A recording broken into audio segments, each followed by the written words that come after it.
ನಮಸ್ಕಾರ. TV5 ವಿಶೇಷ ಸಂದರ್ಶನಕ್ಕೆ ಸ್ವಾಗತ. ನಾನು ಗುರುಲಿಂಗಸ್ವಾಮಿ ಹೊಳಿಮಠ. ಭಾರತೀಯ ಜನತಾ ಪಕ್ಷದಲ್ಲಿ ಯಡಿಯೂರಪ್ಪ ಅವ್ರನ್ನ ಒಂಟಿ ಸಲಗ ಅಂತ ಕರೀತಾರೆ. ಹಾಗಾದರೆ ಭಾರತೀಯ ಜನತಾ ಪಕ್ಷದಲ್ಲಿ ಟಗರು ಅಂತ ಯಾರನ್ನು ಕರೀತಾರೆ? ಬಹಳಷ್ಟು ಜನ KS ಈಶ್ವರಪ್ಪ ಅವ್ರನ್ನ ಭಾರತೀಯ ಜನತಾ ಪಕ್ಷದ ಟಗರು ಅಂತ ಕರೀತಾರೆ. ಯಾಕೆ ಅಂತಂದರೆ ಅವರು ಯಾರನ್ನೂ ನೋಡಲ್ಲ, ಎಲ್ಲರಿಗೂ ಗೊತ್ತಾರೆ. ಇವತ್ತು ರಾಜ್ಯ ರಾಜಕಾರಣ ಹಾಗೂ ರಾಷ್ಟ್ರ ರಾಜಕಾರಣದ ಕುರಿತಂತೆ ಭಾರತೀಯ ಜನತಾ ಪಕ್ಷದ ನಿಲುವುಗಳನ್ನು ವ್ಯಕ್ತಪಡಿಸ್ತಾರೆ. ಈಶ್ವರಪ್ಪ ಅವರೇ, ಕಾರ್ಯಕ್ರಮಕ್ಕೆ ಸ್ವಾಗತ. ನಮಸ್ಕಾರ. ಯಾಕೆ ನಿಮಗೂ ಮತ್ತು ಸಿದ್ದರಾಮಯ್ಯ ಅವ್ರಿಗೂ ಟಗ್ ಆಫ್ ವಾರ್? ಈ ಟಗರು TV5 ಮೇಲೆ ಬೀಳಬೇಕಾಗತ್ತೆ. ಈಗ ಇದು ಟಗರು ಹೌದು ಅಲ್ಲ ಅನ್ನೋದಕ್ಕಿಂತನೂ ಯಾವ ವಿಚಾರದಲ್ಲಿ ಸತ್ಯ ಇದೆ ಅದು ತುಂಬ ನಿಷ್ಠುರವಾಗಿ ಹೇಳಿದಂಥ ಸಂದರ್ಭದಲ್ಲಿ ಇದನ್ನು ಟಗರು ಅಂತ ಕರೀತಾರೆ. ನಾನು ಯಾವುದೇ ವಿಚಾರ ಇವತ್ತಿನ ತನಕ ಹೇಳಿದ್ದು ಪ್ರಾರಂಭಕ್ಕೆ ಕೆಲವರಿಗೆ ಅದು ಕಹಿ ಆಗ್ಬೋದು, ಅದಾದ ನಂತರ ಸತ್ಯ ಹೇಳಿದ್ರು ಅಂತ ಅವರೇ ಒಪ್ಕೋತಾರೆ. ಹಾಗಾಗಿ ನಿಷ್ಠೂರವಾದಿ ಏನಂತ ಒಂದು ವಿಚಾರವನ್ನು ಒಪ್ಕೊಳ್ಳೋದಕ್ಕೆ ನಾನು ತಯಾರಿದ್ದೀನಿ. ಆದರೆ ಸಿದ್ದರಾಮಯ್ಯ ಅವರು ನಿಮ್ಮನ್ನ ಮಾತಿನ ಮೂಲಕ ಮಣಿಸ್ತಾರೆ ಅಂತ. ಸಿದ್ದರಾಮಯ್ಯನವ್ರು ಏನಾಗಿದೆ, ಅವ್ರು ಮಾಡಿದಂಥ ತಪ್ಪನ್ನು ನೇರವಾಗಿ ನಾನು ಹೇಳಿದಾಗ ಆ ತಪ್ಪಿಗೆ ಉತ್ತರ ಕೊಡಲ್ಲ, ಅವರು ನನ್ನ ಹೇಳಿಕೆಗೆ ಉತ್ತರ ಕೊಡಲ್ಲ, ಆ ತಪ್ಪಿಗೆ ಇನ್ನೊಂದು ತಪ್ಪು ಮಾಡ್ತಾರೆ. ನೀವು ತಪ್ಪು ಮಾಡಿದ್ದೀರಿ ಅಂತ ಹೇಳಿದಾಗ ಭಾಳ ಮುಖ್ಯಮಂತ್ರಿ ಆಗಿದ್ದವರು ತಪ್ಪು ಹೆಂಗೆ ಒಪ್ಕೋತಾರೆ? ಹಾಗಾಗಿ ತಪ್ಪಿಗೆ ಇನ್ನೊಂದು ತಪ್ಪು ಮಾಡಿ ಏನೋ ಒಂದು ಬೇರೆ ಭಾಷೆಯಲ್ಲಿ ಉತ್ತರ ಕೊಟ್ಟು ಸಮರ್ಥನೆ ಮಾಡ್ಕೊಳಕ್ಕೆ ಹೋಗ್ತಾರೆ. ಉದಾಹರಣೆಗೆ ಹೇಳ್ತೀನಿ, ನಾನು ಒಂದು ಉದಾಹರಣೆಗೆ ಹೇಳ್ತೀನಿ. ನರೇಂದ್ರ ಮೋದಿನ ಈ ದೇಶದ ಪ್ರಧಾನಮಂತ್ರಿ ಅಭ್ಯರ್ಥಿ ಅಂತ ಹಿಂದಿನ ಚುನಾವಣೆ ಘೋಷಣೆ ಮಾಡಿದ್ರು ನಮ್ಮ ದೇಶದ ನಾಯಕರು. ಇವರೇನು ಹೇಳಿದ್ರು? ನರೇಂದ್ರ ಮೋದಿ ಪ್ರಧಾನಮಂತ್ರಿ ಆಗೋಕ್ಕೆ ಸಾಧ್ಯನೇ ಇಲ್ಲ, ಅವರೊಬ್ಬ ಕೋಮುವಾದಿ, ಅವರೊಬ್ಬರು ಕೊಲೆಗಡಕ, ಈ ಮಾತೆಲ್ಲ ಹೇಳಿದ್ರು. ನಾನು ತುಂಬ ಸ್ಪಷ್ಟವಾಗಿ ಹೇಳಿದೆ ಅವರಿಗೆ, ಸಿದ್ದರಾಮಯ್ಯವ್ರಿಗೆ ಈ ಭಾಷೆ ಬಳಸಬೇಡಿ, ಕೋಮುವಾದಿ ಅಲ್ಲ ಅವರು, ಕೊಲೆಗಡಕರು ಅಲ್ಲ ಅವರು, ಗುಜರಾತ್ನಲ್ಲಿ ಒಳ್ಳೆ ಅಭಿವೃದ್ಧಿ ಕೆಲಸ ಮಾಡಿದ ಅಭಿವೃದ್ಧಿಕಾರರು ಅಂತ ಹೇಳಿದೆ ನಾನು. ಅಲ್ಲ, ಮೋದಿ ಅವರನ್ನ ಸಿದ್ದರಾಮಯ್ಯ ಅವರು ನರಹಂತಕ ಅಂತಿದ್ರು. ಅದೇ ಹೇಳಿದ್ರು, ನರಹಂತಕ ಅಂದರು, ಕೊಲೆಗಡಕ ಅಂತಂದರು. ಏನಾಯ್ತು ಕೊನೆಗೆ? ಇವತ್ತು ನರಗಂತಕ ಕೋಮುವಾದಿ ಅಂತ ಯಾರು? ಕರ್ನಾಟಕ ರಾಜ್ಯದ ಮುಖ್ಯಮಂತ್ರಿ ಆಗಿದ್ದಂಥ ಸಿದ್ದರಾಮಯ್ಯನವರು. 22 ಜನ ಹಿಂದೂ ಯುವಕರ ಕಗ್ಗೊಲೆಗಳಾಯಿತು, ಕೊಲೆಗಡಕ ಆದರು. ಕೋಮುವಾದ ಅಂತಂತ ಇಡೀ ರಾಜ್ಯದಲ್ಲಿ ಕೋಮು ಗಲಭೆಗಳು ಸಾಕಷ್ಟು ಆಯಿತು, ಅದಕ್ಕೆ ಬೆಂಬಲ ಕೊಟ್ಟರು. ಕೋಮುವಾದಕ್ಕೆ ಬೆಂಬಲ ಕೊಟ್ಟಂಥ ಕೋಮುವಾದಿ ಸಿದ್ದರಾಮಯ್ಯ. 22 ಜನ ಹಿಂದೂ ಯುವಕರ ಕಗ್ಗೊಲೆಗೆ ಅವಕಾಶ ಮಾಡಿಕೊಟ್ಟಂತನೂ ಕೊಲೆಗಡಕ ಸಿದ್ದರಾಮಯ್ಯ. ನೀವು ಈ ರೀತಿ ಆರೋಪಗಳನ್ನ ಮಾಡ್ತಾ ಇದ್ರು ಸಹಿತ ಸಿದ್ದರಾಮಯ್ಯನವರು ಒಂದು ಮಾತು ಹೇಳ್ತಾರೆ, ಈಶ್ವರಪ್ಪ ಅವ್ರ ತಲೆಯಲ್ಲಿ ಮಿದುಳೇ ಇಲ್ಲ ಅಂತ. ಅದಕ್ಕೆ ಇದಕ್ಕೆ ಉತ್ತರ ಕೊಡಲ್ಲ ಅವರು. ನಾನು ಹೇಳಿದಕ್ಕೆ ಹೌದಾನೆ, 22 ಜನ ಕೊಲೆ ಆಗಿದ್ದು ಹೌದಾ? ಕೋಮು ಗಲಭೆಗಾಗಿ ಆಗಿದ್ದು ಹೌದಾ? ಅದನ್ನು ನಿಯಂತ್ರಣ ಮಾಡಬೇಕಾದಂಥ ಮುಖ್ಯಮಂತ್ರಿಗಳು ಮಾಡಿ ನೀವು ಅಂತ ಹೇಳಿದಾಗ ಅದಕ್ಕೆ ಹೇಳಲ್ಲ, ಈಶ್ವರಪ್ಪನ ತಲೆ ಮೆದಲಿಲ್ಲ, ಈ ಸಬ್ಜೆಕ್ಟ್ ಬಿಟ್ಬಿಡ್ತಾರೆ, ಇಲ್ಲಿ ಬರ್ತಾರೆ. ನಾನು ಅದಕ್ಕೋಸ್ಕರ ಹೇಳಿದೆ, ಸಿದ್ದರಾಮಯ್ಯನವರಿಗೆ ಮೆದುಳಿಲ್ಲ ಅಂತಂದಾಗ ನಾನು ಹುಚ್ಚ ಅಂತ ಇನ್ನೂ ಅವ್ರು ಕರೆದಿಲ್ಲ. ನನ್ನ ವಾದಕ್ಕೆ ಪ್ರತಿವಾದವನ್ನು ಮಾಡಿ, ಇಲ್ಲ ಇಂಥ ಕಾರಣಕ್ಕೆ ನರೇಂದ್ರ ಮೋದಿ ಕೊಲೆಗಡಕ, ಇಂಥ ವಾದಕ್ಕೆ ಇಂಥ ವಿಚಾರಕ್ಕೆ ನರೇಂದ್ರ ಮೋದಿ ಕೋಮುವಾದಿ ಅಂತ ಹೇಳಿದ್ರೆ ನಾನು ಒಪ್ಕೋತೀನಿ. ನಾನು ಎವಿಡೆನ್ಸ್ ಸಮೇತ ಇಡ್ತಾ ಇದ್ದೀನಿ. 22 ಜನ ಕಗ್ಗೊಲೆಗಳಾಯಿತು ಹಿಂದೂ ಯುವಕರದು ನೀವು ಮುಖ್ಯಮಂತ್ರಿ ಆದಾಗ. ಆ ಒಂದು ಕೊಲೆ ಮಾಡಿದಂಥ ವ್ಯಕ್ತಿಗಳ ಬಗ್ಗೆ ಸರಿಯಾದ ಕ್ರಮ ತಗೊಳ್ಳಿ ಅಂದರೆ ನಾನು RSS BJPನ ತುಳಿತೀನಿ, ಬಿಡಲ್ಲ. ಇಂದಿರಾ ಗಾಂಧಿ ಕೈಲಾಗಲಿಲ್ಲ, ನೆಹರು ಕೈಲಾಗಲಿಲ್ಲ, ಇವ್ರು ಮಾಡ್ತಾರ? ಇವ್ರ ಕೈಲಾಗೋದಿಲ್ಲ. ಕೊನೆಗೆ BJPನ RSS ತುಳಿತೀರೋ ಅಂತ ಹೋಗಿ ಚಾಮುಂಡೇಶ್ವರಲ್ಲಿ ಇವರೇ ತುಳಿಕೊಂಡು ಬಿದ್ದೋದ್ರು, ಮುಖ್ಯಮಂತ್ರಿ ಸ್ಥಾನ ಕಳ್ಕೊಂಡ್ರು, BJP 104 ಸ್ಥಾನ ಗೆದ್ದಿವಿ. ನಮ್ಮನ್ನು ತುಳಿಯೋದಕ್ಕೆ ಯಾರ ಕೈಲೂ ಆಗಲ್ಲ. ಕೇಂದ್ರದಲ್ಲೂ ನಿಮ್ಮ ಪಕ್ಷನೇ ಬರ್ತಿದೆ ಅಂತ ಹೇಳ್ತೀರಿ, ರಾಜ್ಯದಲ್ಲೂ ಬರುತ್ತೆ ಅಂತ ಹೇಳಿದ್ರಿ. ಅದು ಹೆಂಗೆ ಬರುತ್ತೆ ಸರ್? ಇರೋರೇ 104 ಜನ ನೀವು. ಅದೇಪ್ಪ, ಇವತ್ತೆಲ್ಲ ನಾನು ಹೇಳ್ತಿರೋದು BJP ಒಂದು ಆಶಾವಾದ ಪಾರ್ಟಿ. ಇವತ್ತೇನು ಹೇಳ್ತೀರಿ, ಕಾಂಗ್ರೆಸ್ನವರು JDSನವರು ಚುನಾವಣೆ ಮುಗಿಯೋ ತನಕನೂ ಕೂಡ ಏನು ಹೆಂಗೆ ಕಿತ್ತಾಡಿದ್ರು, ನಾನು ನಾಯಿ ನರಿ ಹೋಲ್ಸೋಕ್ಕೆ ಇಷ್ಟಪಡಲ್ಲ, ಕಿತ್ತಾಡಿದ್ದು ಹೆಂಗೆ ಹೊಡೆದ್ರು ನೋಡಿದ್ದೀರಿ. ಈ ಕುಮಾರಸ್ವಾಮಿ ಅವರ ಅಪ್ರಾಣ ಮುಖ್ಯಮಂತ್ರಿ ಆಗಲ್ಲ ಅಂತ ಹೇಳಿದಂಥ ಸಿದ್ದರಾಮಯ್ಯನವರು ಅವ್ರನ್ನೇ ಕರ್ಕೊಂಬಂದು ಮುಖ್ಯಮಂತ್ರಿ ಸ್ಥಾನದಲ್ಲಿ ಕೂರಿಸಂಥ ದುಸ್ಥಿತಿ ಸಿದ್ದರಾಮಯ್ಯನಿಗೆ ಬಂತ. ರಾಜಕೀಯದಲ್ಲಿ ಏನು ಬೇಕಾದ್ರೆ ನಾನು ಅದಕ್ಕೆ ಹೇಳ್ತಿರೋದು, ನಾನು ರಾಜಕೀಯದಲ್ಲಿ ಏನು ಬೇಕಾದ್ರೆ ಆಗ್ಬೋದು ಅಂತ ಅಂದ್ಕೊಂಡು ಅವಕಾಶವಾದ ರಾಜಕಾರಣ ಮಾಡಬಾರ್ದು. ರಾಜಕಾರಣದಲ್ಲೂ ಕೂಡ ಒಂದು ಸಿದ್ಧಾಂತದ ರಾಜಕಾರಣ ಮಾಡಬೇಕು. ಏನು ಹೇಳಿದ್ರು? ನಾವು ಬೇಷರತ್ ಬೆಂಬಲ ಕೊಡ್ತೇವೆ JDSಗೆ, ಯಾವ ಕಾರಣಕ್ಕೂ ಕೂಡ ಕರ್ನಾಟಕ ರಾಜ್ಯದಲ್ಲಿ BJP ಅಧಿಕಾರಕ್ಕೆ ಬರಲ್ಲ, ಬೇಷರತ್ ಬೆಂಬಲ ಕೊಡ್ತೀನಿ ಅಂತ ಹೇಳಿದಂಥ ಕಾಂಗ್ರೆಸ್ನವರಿಗೆ, ಸಿದ್ದರಾಮಯ್ಯನವರಿಗೆ ನಾನು ದಿನೇಶ್ ಗುಂಡೂರಾವ್ ಕೇಳೋಕ್ಕೆ ಇಷ್ಟಪಡ್ತೇನೆ, ಬೇಷರತ್ ಬೆಂಬಲ ಕೊಟ್ರ? ಎಷ್ಟು ಕುಮಾರಸ್ವಾಮಿ ನನ್ನನ್ನು ಸೆಕೆಂಡ್ ಗ್ರೇಡ್ ಸಿಟಿಸನ್ ಅಂತ ಕರೆದ್ರು, ಈಗ ಹಂಗೆ ನೋಡ್ತಾ ಇದ್ದಾರೆ, ಕಣ್ಣೀರು ಹಾಕಿದ್ರು. ಭಿಕ್ಷೆ ಬೇಡಂಥ ಪರಿಸ್ಥಿತಿ ಬಂದಿಲ್ಲ ನನಗೇನಂತ ಮಾತನ್ನು ಪಾಪ ಕುಮಾರಸ್ವಾಮಿ ಅಂತ ಹೇಳಂತ ಸ್ಥಿತಿ ತಂದಿಟ್ಟಿದಾರಲ್ಲ, ಇದು ಬೇಸರದ ಬೆಂಬಲ ಕೊಟ್ಟಂತ ರೂಪನ. JDS ಮಾಡ್ತಿರೋದು ಹಂಗಾದ್ರೆ ಏನದು ಕುಟುಂಬ ರಾಜಕಾರಣ ಅಂತ ಅನ್ನೋಲ್ಲ ನೀವು? ನಾನೇ ಹೇಳ್ದಲ್ರಿ, 28 ಜನ ನಿಲ್ಸ್ಕೊಂಡ್ಬಿಟ್ರಿ, ಮುಗಿದತ್ತಲ್ಲ, ಮಕ್ಕಳೆಲ್ಲ ಪಾಪ ಮತ್ತೆ ನೀವು ಕುಟುಂಬ ರಾಜಕಾರಣ ಅಂತ ಹೇಳ್ತಾ ಇಲ್ಲ, ಹೆಸರು ಹೇಳ್ತಾ ಇಲ್ಲ ನೀವು, ಯಾಕೆ ಅಂತ? ಕುಟುಂಬ ರಾಜಕಾರಣ ಇನ್ಯಾವ ಭಾಷೆಯಲ್ಲಿ ಹೇಳ್ಬೇಕು? ನಾನು ಹೇಳ್ತಿರೋದು 28 ಮಕ್ಕಳು ಆಗ್ಬಿಟ್ಟಿದ್ರೆ 28 ಕ್ಷೇತ್ರ ಬೇಡ, 14 ಆದರೂ ನಿಮ್ಮ ಮಕ್ಕಳಿದ್ದಿದ್ರೆ 14 ಸೊಸೈಟಿ ತಗೊಂಡು 28 ಕ್ಷೇತ್ರ ನಿಲ್ಲಿಸ್ಬಿಡೋದು. ಇಂಥ ಕುಟುಂಬ ರಾಜಕಾರಣ ಮಾಡೋಂಥ ಸ್ಥಿತಿ ನಿಮಗೆ ಬಂದಿದೆಯಲ್ಲ ಅಂತ ಹೇಳೋದು ಬಿಟ್ಟು ಇನ್ಯಾಪದ ಹೇಳಿ. ಭಾರತೀಯ ಜನತಾ ಪಕ್ಷ ಹೊರತಾಗಿಲ್ವಾ ಹಂಗಾದ್ರೆ? ಇಲ್ಲ ಅಂತ ಹೇಳಿಲ್ಲ, ನಮ್ಮಲ್ಲೂ ತಪ್ಪಿದೆ. ನಮ್ಮಲ್ಲೇನು BJP ಕುಟುಂಬ ರಾಜಕಾರಣ ಅಂದರೆ 2, 3, 4, 5, 10 ತನಕ ಮಾಡಲ್ಲ, ಒಬ್ರಿಗೊಬ್ರು ಮಾಡ್ಕೊಂಡಿದ್ದಾರೆ. ಸರ್ ತಪ್ಪೇ ಅಲ್ಲ ಸರ್? ತಪ್ಪು ನಾನೇ ಒಪ್ಕೊಂಡಿದ್ದೀನಿ. ಸಿದ್ದರಾಮಯ್ಯನ ಮಗನ ಮತ್ತರ್ಲಿಲ್ವಾ? ಖರ್ಗೆ ಮಗನ್ ತಂದಿಲ್ವಾ? ಯಡಿಯೂರಪ್ಪ ಮಗನ್ ತಂದಿಲ್ವಾ? ತಪ್ಪು ಅಂತಾನೆ ಹೇಳ್ತಾ ಇದ್ದೀನಿ. ನೀವು ನಿಮ್ಮ ಮಗನು ಜಿಲ್ಲಾ ಪಂಚಾಯತ್ ಮೆಂಬರ್ ಆಗ್ಯಾರ, ತಪ್ಪೇ. ನಾನು ಅದನ್ನ ಹೇಳ್ತಿರೋದು. ಕುಟುಂಬ ರಾಜಕಾರಣ ಅಂದರೆ ಕುಟುಂಬದವ್ರು ಇರೋರೆಲ್ಲ ರಾಜಕಾರಣ ಮಾಡ್ತಾರಲ್ಲ, ಇದನ್ನ ಕುಟುಂಬ ರಾಜಕಾರಣ. ಎರಡನೇದೇನು, 2 ಥರದಲ್ಲಿ. ಈಗಿನ ಕುಟುಂಬ ರಾಜಕಾರಣದಲ್ಲಿ ಈಗಿರೋಂಥ ಕುಟುಂಬದಲ್ಲೆಲ್ಲರೂ ಒಂದು, ಇನ್ನೊಂದು ನೆಹರು, ಇಂದಿರಾ ಗಾಂಧಿ, ರಾಜೀವ್ ಗಾಂಧಿ, ಸೋನಿಯಾ ಗಾಂಧಿ, ರಾಹುಲ್ ಗಾಂಧಿ, ಪ್ರಿಯಾಂಕಾ ಗಾಂಧಿ, ನಾಳೆ ಅವ್ರ ಹುಟ್ಟಂತ ಮಗು, ಇದೊಂಥರ ಕುಟುಂಬ ರಾಜಕಾರಣ. ನಾನು ವಿರೋಧ ಮಾಡ್ತಿದ್ದೀವಿ. ಕಳೆದ ಬಾರಿ ವಿಧಾನಸಭೆ ಚುನಾವಣೆಯಲ್ಲಿ ಸಹಿತ JDS ನಿಮಗೆ ಜನ್ನಿಗೆ ಚೂರಿ ಹಾಕ್ಲಿಲ್ವಾ?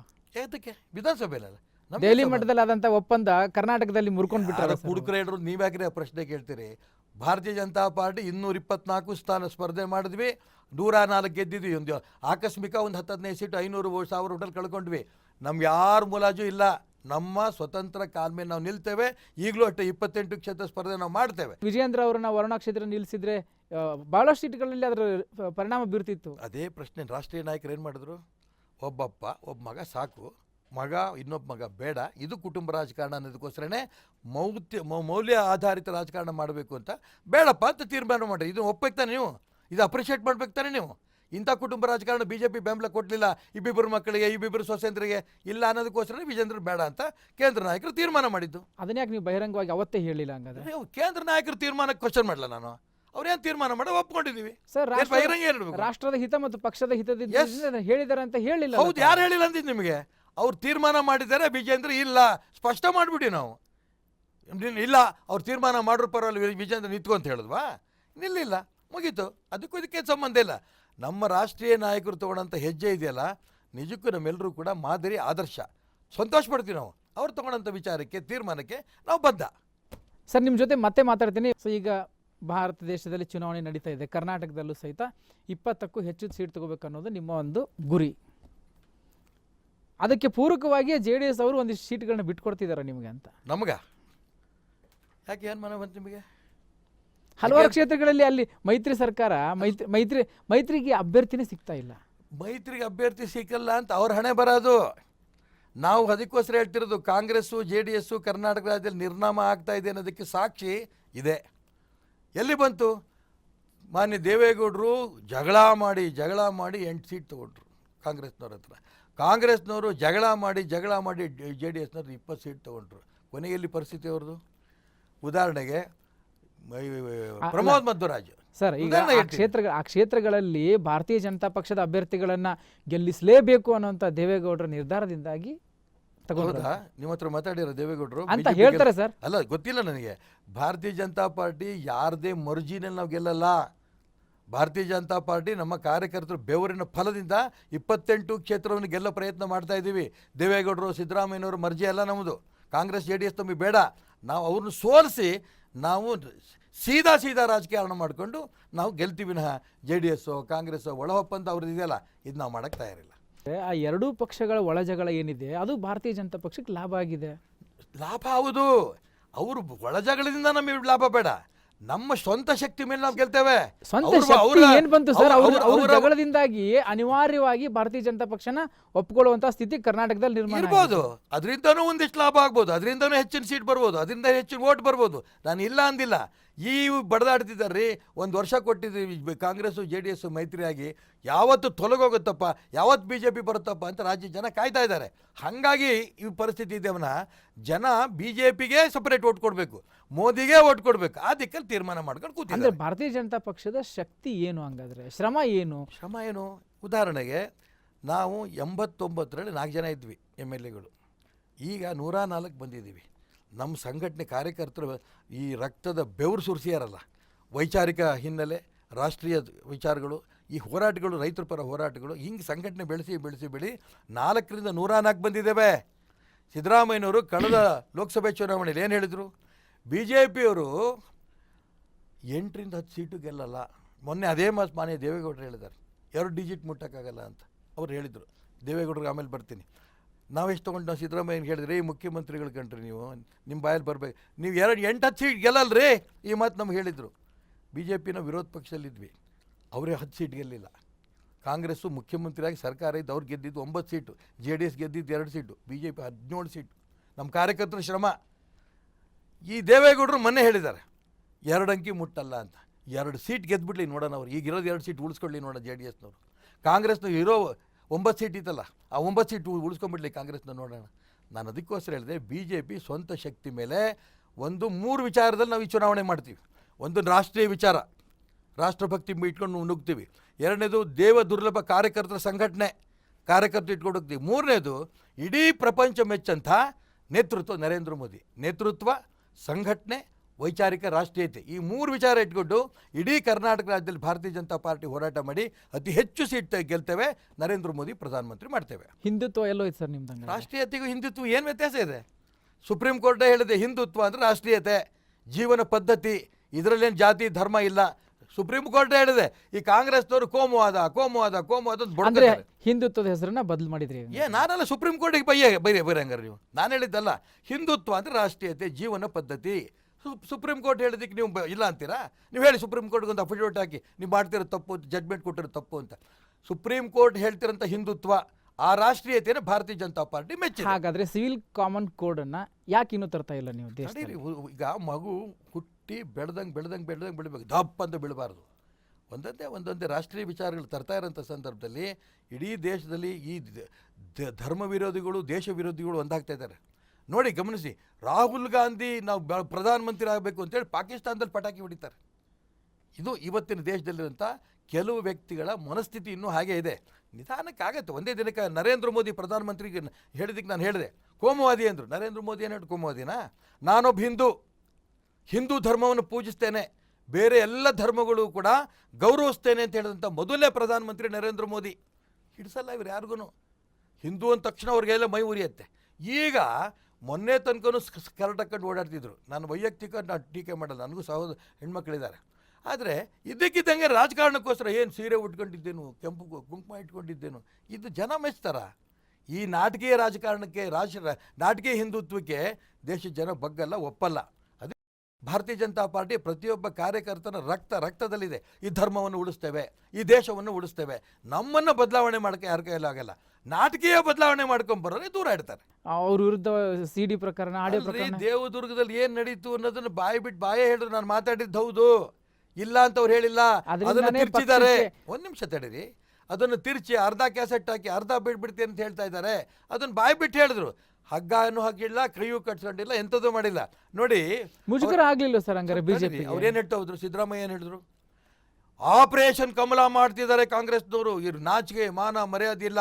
ನಮ್ಮ ಕಾಂಗ್ರೆಸ್ಸಿನ JDSನ MLAಗಳನ್ನು ಬಾಂಬೆಯಲ್ಲಿ ಕಟ್ಕೊಂಡು ಇಟ್ಟಿದ್ದಾರೆ, ಪೊಲೀಸ್ ಪ್ರೊಟೆಕ್ಷನ್ ಇಟ್ಟಿದ್ದಾರೆ, ಗೃಹ ಬಂಧನಲ್ಲಿ ಇಟ್ಟಿದ್ದಾರೆ ಅಂತ ಹೇಳಿದ್ರು ತಾನೆ ಸಿದ್ದರಾಮಯ್ಯನ. ಹೌದು ತಾನೆ? ಆ ಕಾಂಗ್ರೆಸ್ MLAಗಳು, JDS MLAಗಳು ಬಾಂಬೆಯಿಂದ ಹೊರಗೆ ಬಂದ ಮೇಲೆ ಅವರು ಆಪಾದನೆ ಮಾಡಬೇಕಿತ್ತು. BJPಯವ್ರು ಕರ್ಕೊಂಡು ನಮ್ಮಲ್ಲಿ ಇಟ್ಟರು, ಗೃಹ ಬಂಧನದಲ್ಲಿಟ್ಟರು, ರಕ್ಷಣೆ ಪೊಲೀಸ್ ಪ್ರೊಟೆಕ್ಷನ್ ಇಟ್ಟಿದ್ರು ಅಂತ ಹೇಳಬೇಕಿತ್ತಾನೆ. ಅವ್ರು ಬಂದು ಏನು ಹೇಳಿದ್ರು? ಈ ಸರ್ಕಾರದ ಬಗ್ಗೆ ನಮಗೆ ಅಸಮಾಧಾನ ಇದೆ, ಹಾಗಾಗಿ ನಾವು ಬಾಂಬೆಗೆ ಹೋಗಿದ್ವಿ. ಯಾರಿಗೆ ನಾಚಿಕೆ ಮಾನ ಮರ್ಯಾದಿಲ್ಲ? ಈಗ ಆಪರೇಷನ್ ಕಮಲ ನಾವು ಮಾಡ್ತಿದ್ದೀವಿ ಅಂತ ಹೇಳ್ಕೊಂಡು ಇವರು MLAಗಳನ್ನ ಹಿಡ್ತಕ್ಕೆ ಇಟ್ಕೊಂಡು ತಾಕತ್ತಿಲ್ದಿದ್ದವರು ನಮ್ಮ ಬಗ್ಗೆ ಆಪಾದನೆ. 2ನೇದೇನು ಹೇಳಿದ್ರು? ಯಾರು ಪಕ್ಷದ ಶಿಸ್ತಿನಲ್ಲಿರೋರ ಬಗ್ಗೆ ಕಠಿಣ ಕ್ರಮ ತಗೋತೀವಿ. ಶಾಸಕಾಂಗ ಪಕ್ಷಕ್ಕೆ 4 ಜನ ಬರಲಿಲ್ಲ. ಏನು ಕ್ರಮ ತಗೊಂಡೋಗಿ ರೆಸಾರ್ಟ್, ನಾವು ಒಬ್ಬರನ್ನು ಕೂಡ ರೆಸಾರ್ಟಿಗೆ ಕರ್ಕೊಂಡು ಹೋಗಲ್ಲ, ಎಲ್ಲ MLA ಬಗ್ಗೆ ನಮಗೆ ವಿಶ್ವಾಸ ಇದೆ, ಕರ್ಕೊಂಡೋದು. ಏನು ಪರಿಸ್ಥಿತಿ? ಕುಡಿದು ಗಲಾಟೆ ಮಾಡೋಂಥ ಗೂಂಡಾಗಳಿಗಿಂತನೂ ಕೂಡ ಚಾಕು ಚೂರಿ ಹಾಕೊಂಡು ಬಂದು ಒಬ್ಬರು ಇನ್ನೂ ಜೈಲಲ್ಲಿದ್ದಾರೆ, ಒಬ್ಬ MLA, ಕಾಂಗ್ರೆಸ್ MLA. ಇವರು ನಮಗೆ ಪಾಠ ಹೇಳ್ತಾರೆ ಭಾರತೀಯ ಜನತಾ ಪಾರ್ಟಿ ಬಗ್ಗೆ. ಇದು ಕೋಮುವಾದಿ, ಇದು ಕೊಲೆಗಡಕರು, ಇದು ಆಪರೇಷನ್ ಕಮಲಕ್ಕೆ ಅಷ್ಟು ಕೊಡ್ತಾರೆ, ಇಷ್ಟು ಕೊಡ್ತಾರೆ. ನಾಚಿಕೆ ಮಾನ ಮರ್ಯಾದೆ ಹೇಳ್ತಾರಂತ ಈ ಕಾಂಗ್ರೆಸ್ನವ್ರಿಗೆ ಯಾವ ಭಾಷೆಯಲ್ಲಿ ಹೇಳಿ ನಾನು? ಇವ್ರ MLAಗಳು ಇವ್ರ ಕೈಯಲ್ಲಿ ಇಟ್ಕೊಂಡಿಲ್ಲ ಆಪರೇಷನ್ ಕಮಲ. ಏನು ಇದಕ್ಕೆ ಉತ್ತರ ಕೊಡಿ.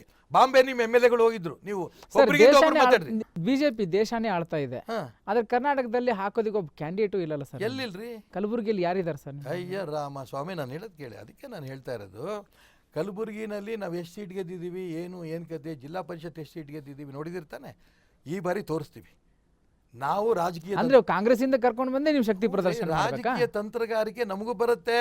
ಕಾಂಗ್ರೆಸ್ ಇಲ್ಲಿರುತ್ತ ಒಬ್ಬ MLA ಬಂದು BJP ನನ್ನ ಮೆಚ್ಚಿ ನರೇಂದ್ರ ಮೋದಿ ಪ್ರಧಾನಮಂತ್ರಿ ಮಾಡ್ತೀನಿ ಅಂತ ಅಂದಾಗ ನಮ್ಮ ಜಿಲ್ಲಾ ಸಮಿತಿಯವರು ಕೂತ್ಕೊಂಡು ಚರ್ಚೆ ಮಾಡಿ, ರಾಜ್ಯ ಸಮಿತಿ ಕೂತು ಚರ್ಚೆ ಮಾಡಿ ಅವ್ರನ್ನ ಸೋಲಿಸ್ಬೇಕು ಅಂತ ತೀರ್ಮಾನ ಮಾಡ್ಕೊಂಡಾದಾಗ ಎಲ್ಲ ಆ ಕೋಳಿ ಸಮಾಜದವರೆಲ್ಲರೂ ಬಂದರು. ಸರ್ ನಾ ಅದನ್ನೇ ಕೇಳ್ತಾ ಇರೋದು, ಕಾಂಗ್ರೆಸ್ಗೂ ಮತ್ತು ಬಿಜೆಪಿಗೂ ವ್ಯತ್ಯಾಸ ಏನು ಉಳಿತು? ಇಲ್ಲ, ನಾವೇ ಈ 4 ಜನ ಇದ್ದೀವಿ, ಕೂಪ ಮಂಡುಕ ಇದ್ದಂಗೆ ಇರ್ತೀವಿ, ಯಾರು ಬರಬೇಡ್ರಿ ಅಂತಂದಿದ್ರೆ ನಾವು 4 ಜನ ಇದ್ವಿ MLA ರಾಜ್ಯದಲ್ಲಿ, ಅದೇ 4 ಜನ ಇರ್ತಿದ್ವಿ. ಯಾರ್ಯಾರು BJP ವಿಚಾರ ಒಪ್ತಾರೆ, ಯಾರ್ಯಾರು ನರೇಂದ್ರ ಮೋದಿ ಪ್ರಧಾನಮಂತ್ರಿಯಾಗಿ ಒಪ್ತಾರೆ, ಯಾರು ಭಾರತವನ್ನು ಪ್ರಪಂಚದಲ್ಲಿ ಉನ್ನತ ಸ್ಥಾನಕ್ಕೆ ಹೋಗ್ಬೇಕು ಅಂತ ಇಷ್ಟಪಡ್ತಾರೆ, ಆ ವಿಚಾರವನ್ನು ಒಪ್ಕೊಂಡು ಸಿದ್ಧಾಂತ ಒಪ್ಕೊಂಡು ಬರೋನ್ನ ಎಲ್ಲರೂ ಕರ್ಕೋತೇವೆ. ಅಧಿಕಾರಕ್ಕಾಗಲ್ಲ, ದೇಶಕ್ಕಾಗಿ. ದೇಶಕ್ಕೋಸ್ಕರ ಅಧಿಕಾರ. ಇಂಥ ಯಾವತ್ತು ಕುಮಾರಸ್ವಾಮಿ ಹೋಗ್ತಾರೋ, ಯಾವತ್ತು ಸಿದ್ದರಾಮಯ್ಯ ಹೋಗ್ತಾರೋ ಕಾಯ್ತಾ ಇದ್ದು. ಸಿದ್ದರಾಮಯ್ಯ ಹೋಗಾಯ್ತು, ಕುಮಾರಸ್ವಾಮಿ ಯಾವತ್ತು ಹೋಗ್ತಾರೆ ಅಂತ ನೋಡ್ತಿದ್ದಾರೆ. BJP ಸರ್ಕಾರ ಬರಬೇಕು ಅಂತ ಇಷ್ಟಪಡ್ತಾರೆ. ಯಾಕೆ? ಒಳ್ಳೆ ಆಡಳಿತ ಕೊಟ್ಟಂತ ಪಾರ್ಟಿ ಬಿಜೆಪಿ ಅಧಿಕಾರಕ್ಕೆ ಬರಬೇಕು ಅಂತ ಕಾಯ್ತಾ ಇಲ್ಲ ಸರ್, ಬಿಜೆಪಿಗೆ ಅಧಿಕಾರಕ್ಕೆ ಬರ್ಬೇಕಂತ ಆಸೆ ಇದೆ. ನಾನು ಇಲ್ಲ, ಅದಕ್ಕಾಗಿ ಯಡಿಯೂರಪ್ಪ ಅವರು ಕೂತ್ಕೊಳ್ತಾ ಇಲ್ಲ, ಓಡ್ತಾನೆ ಇದ್ದಾರೆ. ಬಿಜೆಪಿಗೆ ಅಧಿಕಾರಕ್ಕೆ ಹೋಗ್ಬೇಕು ಅಂತನೂ ಆಸೆ ಇದೆ. ರಾಜ್ಯ ಜನಕ್ಕೆ BJP ಕೂರಿಸ್ಬೇಕು ಅಂತಲೂ ಅಧಿಕಾರ ಇದೆ. ಅದಕ್ಕೆ 104 ಕೊಟ್ಟರು. ಇನ್ನೊಂದು 500,000 ಓಟಲ್ಲಿ ಒಂದು 15 ಸೀಟ್ ತನಕ ಕಳ್ಕೊಂಡ್ವಿ. BJP ಸರ್ಕಾರ ಬರಬೇಕು ಅಂತಲೇ ಅವ್ರದ್ದೆಲ್ಲ ಆಸೆ ಇತ್ತು. ಭಾರತೀಯ ಜನತಾ ಪಾರ್ಟಿ ಸ್ವತಂತ್ರವಾಗಿ ನಾವು ಅಧಿಕಾರ ನಡೆಸ್ತೇವೆ. ಆಯ್ತು, ಆದ್ರೆ ಹಂಗಂದ್ರೆ ಈ ಅವಧಿಯಲ್ಲಿ ಯಡಿಯೂರಪ್ಪ ಅವ್ರನ್ನ ಮುಖ್ಯಮಂತ್ರಿ ಮಾಡೋ ಆಸೆ ನಿಮಗಿಲ್ಲ ಅಂದಂಗಾಯ್ತು. ನಾನು ಹೇಳ್ತೀನಲ್ಲ, ನೀವು ಕೇಳಂಥ ಪ್ರಶ್ನೆಗೆ ಏನು ಅರ್ಥ ಇಲ್ಲದೆ ಸಿದ್ದರಾಮಯ್ಯ ಕೇಳಿದಾಗ ಪ್ರಶ್ನೆಗಳು ಕೇಳ ನಾನೇನು ಹೇಳಿ? ರೊಟ್ಟಿಗೆ ಜಾರಿ ತುಪ್ಪಕ್ಕೆ ಬೀಳುತ್ತೆ ಅಂತಂದಾಗ ಯಡಿಯೂರಪ್ಪನವ್ರು ಮುಖ್ಯಮಂತ್ರಿ ಆಗ್ತಾರೆ, ಇದ್ರಾಗೆ ಅನುಮಾನ ಇಲ್ಲ. ರೊಟ್ಟಿ ಬೀಳಲಿಲ್ಲಪ್ಪ ಜಾರಿ ಅಂತಂದಾಗ ತುಪ್ಪದ ರೊಟ್ಟಿ ಮಾಡಿಕೊಂಡು ಮುಂದಿನ ಚುನಾವಣೆಯಲ್ಲಿ ಸರ್ಕಾರ ಮಾಡ್ತೇವೆ. ಇದಕ್ಕಿಂತ ಬೇರೆ ಹೇಳೇನು? ಯಾವ ಪದ ಬರ್ತಲಿ? ಅಂದ್ರೆ ಯಡಿಯೂರಪ್ಪ ಅವರು ಮತ್ತೆ ಅವ್ರ ಬೆಂಬಲಿಗರು ಹೇಳ್ತಿದ್ದಾರೆ ನಾವು ಪ್ರಯತ್ನ ಮಾಡ್ತೀವಿ. BJP ನೋ ಬೆಂಬಲಿಗರು, ಆಲ್ ಆರ್ ಬೆಂಬಲಿಗ ಸಬ್ ಯಡಿಯೂರಪ್ಪ. ನೀವು ಅದರಲ್ಲಿ 2 ಗುಂಪು ಮಾಡಕ್ಕೆ ಹೋಗ್ಬೇಡಿ. ನಾವೆಲ್ಲ ಒಟ್ಟಾಗಿದ್ದೀವಿ, 104 ಜನ ಒಟ್ಟಾಗಿದ್ದೀವಿ. ಒಂದು ವಿರೋಧ ಪಕ್ಷದಲ್ಲಿ ಕೆಲಸ ಮಾಡ್ತಾಯಿದ್ದೀವಿ. ಇಡೀ ಕರ್ನಾಟಕ ರಾಜ್ಯ ಕೋಟಿ ಯುವಕರು BJP ಜೊತೆಗೆ ಒಟ್ಟಾಗಿ ಕೆಲಸ ಮಾಡ್ತಿದ್ದೀವಿ. ನಾವು ಅವ್ರ ಗುಂಪು, ಅವ್ರ ಫಾಲೋವರ್ಸು, ಇವ್ರ ಫಾಲೋವರ್ಸ್ ಇಲ್ಲ. ಈಗ ನೋ ಫಾಲೋವರ್ಸ್, ಟ್ರಂಪ್ ಕೀ ಅಲ್ಲ, ಏನಿಲ್ಲ, ಎಲ್ಲ ಒಟ್ಟಾಗಿದ್ದೀವಿ ಅಂದೆ. ಕಾಣ್ತಾ ಇಲ್ಲ ನಿಮಗೆ? ನೀವು ಹೇಳಿ ನೋಡೋಣ. ನಾವು ಗುಂಪುಗಾರಿಕೆ ಇದೆಯಾ ಇವತ್ತು? ಎಷ್ಟು ಕಾಂಗ್ರೆಸ್ ಇದೆ ದೇಶದಲ್ಲಿ? ಲೆಕ್ಕ ಇದ್ದಷ್ಟು ಕಾಂಗ್ರೆಸ್ಸು. ಹಾಗಾಗಿ BJP ಒಂದೇ ದೇಶದಲ್ಲಿರೋದು, 2ನೇ BJP ಇಲ್ಲ. ಈ BJP ನೋಡಿಯಕ್ಕೆ ಯಾರ ಕೈಲೂ ಆಗಲ್ಲ. ಈಗ ಹಾಸನ ಕ್ಷೇತ್ರವನ್ನು ತಮ್ಮ ಮೊಮ್ಮಗನಿಗೆ JDS ರಾಷ್ಟ್ರೀಯ ಅಧ್ಯಕ್ಷರು ದೇವೇಗೌಡರು ಬಿಟ್ಕೊಟ್ಟಿದ್ದಾರೆ. ಅಲ್ಲಿ ಅವರ ರಾಜಕೀಯ ಭವಿಷ್ಯವನ್ನು ಅವರು ಅರಸಿ ದೇವೇಗೌಡರು ತುಮಕೂರಿಗೆ ಬರ್ತಾ ಇದ್ದಾರೆ. ಅಲ್ಲಿ ನಿಮ್ಮ ತಂತ್ರಗಾರಿಕೆ ಏನು? ಅಲ್ಲಿ ಇಲ್ಲಲ್ರಿ, ದೇವೇಗೌಡರು ಒಬ್ಬ ಮಗನ ಹಾಸನ, ಒಬ್ಬ ಮೊಮ್ಮಗನ, ಇನ್ನೊಬ್ಬ ಹಾಸನ ಮಂಡ್ಯ, ಮೋಸ್ಟ್ಲಿ ಅವ್ರು ತುಮಕೂರು ಅಂತ ಅಂತ್ಯಾರ ಗೊತ್ತಿಲ್ಲ ನನಗೆ. ದೇವೇಗೌಡರಾಗಿ ಅವ್ರ ಮೊಮ್ಮಕ್ಕಳಾಗಿ ಯಾರು 7-8 ಸೀಟ್ ತಗೋತಾರಲ್ಲ JDS, ಅಷ್ಟು ಸೋಲಿಸ್ತೇವೆ. ಮಂಡ್ಯದಲ್ಲಿ ಭಾರತೀಯ ಜನತಾ ಪಕ್ಷದ ನಿಲುವು ಏನಾಗುತ್ತೆ? BJP ನಿಲ್ತೀವಿ, ಯಾರು ಅಭ್ಯರ್ಥಿ ಆಗ್ತೀವಿ. ಇವತ್ತು ನೀವು 7 ಸೀಟ್ ಇನ್ನೂ ಹಾಕಿಲ್ಲ, ನಮ್ಮ ರಾಷ್ಟ್ರೀಯ ಅಧ್ಯಕ್ಷ ಇವತ್ತು ನಾಳೆ ಘೋಷಣೆ ಮಾಡ್ತಾರೆ, ಎಲ್ಲ ಸೀಟು ನಿಲ್ತೀವಿ. ಮಂಡ್ಯದಲ್ಲಿ ಸುಮಲತಾ ಅವರನ್ನು ಬೆಂಬಲಿಸ್ತಾರೆ ಅನ್ನುವಂತಹ ಮಾತುಗಳು ಕೇಳಿ ಬರ್ತಾ ಇದೆ. BJP ಸುಮಲತಾ ಅವರನ್ನ ಗೆಲ್ಲಿಸೋ ಮೂಲಕ JDS ವಿರುದ್ಧ ಮತ್ತು ಕಾಂಗ್ರೆಸ್ ವಿರುದ್ಧ ಸೇಡು ತೀರಿಸಿಕೊಳ್ಳುತ್ತೆ ಅಂತ. ನಿನ್ನೆ ಇಲ್ದ ಮೊನ್ನೆ ರಾಷ್ಟ್ರೀಯ ಅಧ್ಯಕ್ಷರು ಅಮಿತ್ ಶಾ, ನಮ್ಮ ಪ್ರಧಾನಮಂತ್ರಿ ನರೇಂದ್ರ ಮೋದಿ, ಅರುಣ್ ಜೇಟ್ಲೆ, ಸುಷ್ಮಾ ಸ್ವರಾಜು, ರಾಜನಾಥ್ ಸಿಂಗು ಎಲ್ಲ ಕೇಂದ್ರ ಚುನಾವಣಾ ಸಮಿತಿ ಜೊತೆ ನಾವು ಕೂತು ಚರ್ಚೆ ಮಾಡಿದ್ದೀವಿ. ಮಂಡ್ಯದಲ್ಲೂ BJP ಅಭ್ಯರ್ಥಿ ಹಾಕಬೇಕು ಅಂತ ತೀರ್ಮಾನ ತೊಗೊಂಡಿದ್ದೀವಿ. ಆ ಪುಲ್ವಾಮಾ ಘಟನೆಯಿಂದ ಭಾರತೀಯ ಜನತಾ ಪಕ್ಷಕ್ಕೆ ಲಾಭ ಆಗುತ್ತೆ ಅಂತ ಯಡಿಯೂರಪ್ಪ ಅವರು ಹೇಳಿಕೆ ಕೊಟ್ಟರು. ಇದನ್ನು ಅವ್ರ ವೈಯಕ್ತಿಕ ಅಭಿಪ್ರಾಯ ಅಂತ ಹೇಳು ಆಯ್ತು ಕೇಂದ್ರದವರು. ಅದ್ರ ಬಗ್ಗೆ ಮತ್ತೆ ಚರ್ಚೆ ಮಾಡೋ ಅವಶ್ಯಕತೆ ಇಲ್ಲ. ಇಂಥ ವೈಯಕ್ತಿಕ ಹೇಳಿಕೆಗಳೇ ಭಾರತೀಯ ಜನತಾ ಪಕ್ಷಕ್ಕೆ ಮುಳುವಾಗ್ತವೆ. ಯಡಿಯೂರಪ್ಪ ಅವರು ಹೇಳಿಕೆ ಕೊಡ್ತಾರೆ, ಈಶ್ವರಪ್ಪ ಅವರು ಹೇಳಿಕೆ ಕೊಡ್ತಾರೆ, ಅನಂತಕುಮಾರ್ ಹೆಗಡೆ ಅವರು ಈಶ್ವರಪ್ಪನ ಒಂದು ಹೇಳಿಕೆ ಹೇಳಿ. ಈಶ್ವರಪ್ಪನ ಒಂದು ಹೇಳಿಕೆ ಹೇಳ್ರಿ. ನಾನೇನಾದ್ರು ದೇಶದ ವಿಚಾರ ಬಂದಾಗ, ಯುದ್ಧದ ವಿಚಾರ ಬಂದಾಗ, ರೈತರ ವಿಚಾರ ಬಂದಾಗ ಗೊಂದಲ ಉಂಟು ಮಾಡೋದಂತ ಒಂದು ಹೇಳಿಕೆ ಬಗ್ಗೆ ನಂಗೆ ಹೇಳಿ ನೋಡೋಣ. ನನ್ನ ಹೆಸರು ತರಬೇಡಿ. ಮುಂದೆ ಅಲ್ಲ, ನೀವು ಕಳೆದ ಚುನಾವಣೆಗಳಲ್ಲಿ ಯಾವುದೇ ಚುನಾವಣೆ ಇರ್ಬೋದ್ರಿ, ಕೇಳಿಯಪ್ಪ, ನಿಮಗೆ ಬಾಯಿ ಬಂದಂಥ ಪ್ರಶ್ನೆ ಕೇಳೋದಕ್ಕೆಲ್ಲ ನಾನು ಕೂತಿರೋದು. ನಾನು ಅದಕ್ಕೋಸ್ಕರ ಹೇಳಿದೆ, ಯಾವುದಾದ್ರೂ ಇತ್ತೀಚಿನ ಉದಾಹರಣೆಗಳು ಇದೆಯಾ ಇದ್ರೆ ಇದೆ ಅಂತೇಳಿ, ಇಲ್ಲ ಅಂದ್ರೆ ಮುಂದೋಗಿ. ಹಿಂಗೆಲ್ಲ ನೀವು ಮಾತಾಡಬೇಡಿ. ಮೋದಿ ಅವರನ್ನ ಮಾತ್ರ ಭಾರತೀಯ ಜನತಾ ಪಕ್ಷ ನೆಚ್ಕೊಂಡಿದೆ. ಮೋದಿ ಅವರಿಂದ ಮಾತ್ರ ಚುನಾವಣೆ ಗೆಲ್ಲೋದಕ್ಕೆ ಸಾಧ್ಯ. ಇಮ್ರಾನ್ ಖಾನ್ ನೆನ್ಪಡ್ಕೊಳ್ಳೋಣ. ಅರೆ, ಇಡೀ ಪ್ರಪಂಚ ಉಗ್ರಗಾಮಿಗಳನ್ನು ತುಳಿಯೋದ್ರಲ್ಲಿ ಯಶಸ್ವಿಯಾಗಿದ್ದಂಥ ಗಂಡುಗಲಿ ಪ್ರಧಾನಮಂತ್ರಿ ಅಂತೇಳಿ ಇಡೀ ಪ್ರಪಂಚದ ಎಲ್ಲ ರಾಷ್ಟ್ರಗಳು ಮೋದಿನ ಪ್ರಧಾನಮಂತ್ರಿ ಅನ್ನು ಮೆಚ್ತಿರ್ಬೇಕಾರೆ ನಾನು ಮೆಚ್ಚಲ್ಲ ಅನ್ಬೇಕಾ? ಹೆಮ್ಮೆರಿ ನಮ್ಮೆಲ್ಲರೂ ಕೂಡ ಇಂಥ ಒಬ್ಬ ಭಾರತ ಮಾತೆಯ ಪುತ್ರ ಈ ದೇಶದ ಪ್ರಧಾನಮಂತ್ರಿಯಾಗಿ ಪ್ರಪಂಚದ ಮುಂದೆನೇ ಮೆಚ್ಚಂತ ಒಬ್ಬ ನಾಯಕ ಆಗಿದಂಥ ಸಂತೋಷ ಪಡೋದು ಬಿಟ್ಟು ಬರೀ ಮೋದಿ ನೆಚ್ಕೊಂಡಿದ್ದೀರಿ. ಇನ್ನಾರು ನೆಚ್ಕೊಳ್ಳೋಣ? ರಾಹುಲ್ ಗಾಂಧಿ ನೆಚ್ಕೊಳ್ಳೋಣ? ದೇವೇಗೌಡರು ನೆಚ್ಕೊಳ್ಳೋಣ? ನೋ, ಇಡೀ ದೇಶ ಮೆಚ್ಚಿದೆ ಅಂಥ ಒಬ್ಬ ನಾಯಕನ ನಾವು ಯಾವುದೋ ಜನ್ಮದ ಪುಣ್ಯ ಮಾಡಿದ್ವಿ ಅಂತ ನಾಯಕನ ಒಪ್ಕೊಳ್ಳೋದಕ್ಕೆ ನಾನು ಹೇಳ್ತಿರೋದಲ್ಲ. ಇಡೀ ದೇಶದ ಯುವಕರು ಕುಣಿತಾ ಇದ್ದಾರೆ ಮೋದಿ ಮೋದಿ ಮೋದಿ ಅಂತ. ಕಾಂಗ್ರೆಸ್ಸಿಗರ ಹೆಂಡ್ತಿಯರು ಹೇಳ್ತಾರೆ ನಾವು BJPಗೆ ಮೋದಿಗೆ ಓಟ್ ಕೊಡ್ತೀವಿ ಅಂತ.